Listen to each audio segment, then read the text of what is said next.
உடனுக்குடன் நேரலை. திருப்பூர் மாவட்ட ஆட்சியர் அலுவலகத்தில் நடந்த கூட்டத்தில் போதிய இருக்கைகள் இல்லாததால் விவசாயிகள் தரையில் அமர வைக்கப்பட்ட அவலம் அரங்கேறியிருக்கிறது. உடனுக்குடன் நேரலையில் நாம் பார்த்துக் கொண்டிருக்கிறோம். கூடுதல் விவரங்களோடு செய்தியாளர் விஜயன் இணைப்பில் இருக்கிறார். விவரங்களை கேட்டுக்கொள்ளலாம். வணக்கம் விஜயன். மாவட்ட ஆட்சியர் அலுவலகத்தில் நடைபெற்ற கூட்டத்தில் விவசாயிகள் தரையில் அமர வைக்கப்பட்டிருக்கிறார்கள். விவரங்களை வழங்கலாம். வணக்கம் சிகாமணி. அதாவது திருப்பூர் மாவட்ட ஆட்சியர் அலுவலகத்துல இருக்கக்கூடிய அந்த தரை தளத்துல விவசாயிகளுடைய இருக்கக்கூடிய அந்த கூட்டரங்குல போதுமான இடம் இல்லாதனால அதை தெரிஞ்சு விவசாயிகளை வஞ்சிக்கக்கூடிய வகையில மாவட்ட நிர்வாகம் விவசாயிகளுடைய கூட்டத்தை நடத்தியதால இருக்கை இல்லாதனாலும் தற்போது 100க்கும் மேற்பட்ட விவசாயிகள் தரையில் அமர்ந்து தற்போது அந்த கூட்டத்தில் பங்கேற்றுட்டு வர்றாங்க.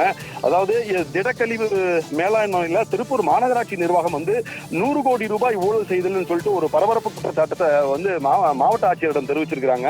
அதே போல முதலிபாளையத்துல குப்பை கொட்டக்கூடாதுன்னு சொல்லி மாவட்ட ஆட்சியர் தங்களுக்கு உத்தரவாதம் வழங்க வேண்டும் என கூறியும் அப்பகுதியை சேர்ந்த மக்கள் ஆட்சியர் மணிஷ் நாராயணவரே அதே மாதிரி மாநகராட்சி துணை ஆணையர் மகேஸ்வரி ஆகியோரிடம் அரை மணி நேரத்திற்கு மேலாக விவசாயிகளும் முதலிபாளையம் பொதுமக்களும் கடுமையான வாக்குவாதத்தில் ஈடுபட்டு வர்றதுனால இப்ப ஒரு பரபரப்பான ஒரு சூழல் காணப்படுது.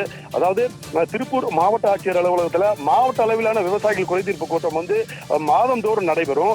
இதுல கடந்த மாதத்துல ஆகஸ்ட் மாதத்துல அந்த கூட்டம் நடைபெறல. தற்போது இதனால இதுக்கே விவசாயிகள் கடுமையான கண்டனத்தை தெரிவிச்சாங்க. இப்ப செப்டம்பர் மாதத்துல இந்த இன்னைக்கு மாவட்ட அளவிலான விவசாயிகள் கூட்டம் தற்போது நடைபெற்று வருது. இந்த விவசாயிகள் கூட்டத்துல மாவட்டம் முழுவதும் இருந்து 200க்கும் மேற்பட்ட விவசாயிகள் தற்போது கடந்துட்டு தங்களது கோரிக்கைகள் தொடர்பா இந்த அரசு துறை சார்ந்த அதிகாரிகளுக்கு தெரிவிச்சுட்டு வந்தாங்க. இந்த நிலையில இந்த மாவட்ட ஆட்சியர் அலுவலக இருக்கக்கூடிய அந்த தரைத்தளம் கூட்டரங்குல போதுமான இடம் இல்லாதது தெரிஞ்சு விவசாயிகளை வஞ்சிக்கக்கூடிய நோக்கத்துல இந்த திருப்பூர் மாவட்ட நிர்வாகம் விவசாயிகள் கூட்டத்தை நடத்தியதால இருக்கை இல்லாததால தற்போது விவசாயிகள் தரையில் அமர்ந்து இருக்கக்கூடிய ஒரு அவலமான நிலையும் தற்போது காணப்படுது. அதே மாதிரி இந்த கூட்டத்தில் கலந்துகிட்ட அந்த முதலிபாளையம் பகுதியை சேர்ந்த அந்த 100க்கும் மேற்பட்ட மக்கள் விவசாயிகள் அந்த பகுதியில் இருக்கக்கூடிய அந்த கைவிடப்பட்ட அந்த பாறைக்குழியில திருப்பூர் மாநகராட்சி கழிவு குப்பைகளை கொட்டக்கூடாதுன்னு சொல்லிட்டு அந்த பகுதியை சேர்ந்த மக்களும் கிட்டத்தட்ட மாவட்ட ஆட்சியரிடம் தற்போது கடுமையான எதிர்ப்பை தெரிவித்து போராடிட்டு வர்றாங்க.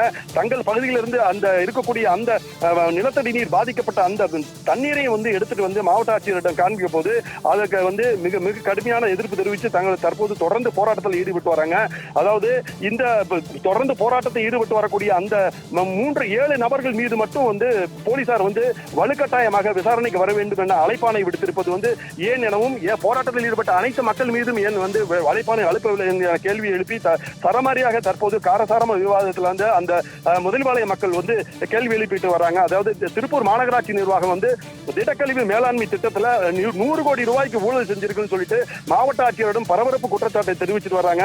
முதலிபாளையம் பகுதியை சேர்ந்த அந்த பகுதி மக்கள் குப்பை கொட்டக்கூடாது அப்படிங்கிறத மாவட்ட ஆட்சியர் தற்போது உத்தரவாதம் வழங்கினா மட்டுமே இந்த விவசாயிகள் கூட்டத்திலிருந்து நாங்கள் வெளியேறுவோம் என கூறி தற்போது அந்த பகுதியை சேர்ந்த விவசாயிகள் தற்போது காத்திருப்பு போராட்டத்தில் ஈடுபட்டு வராங்க.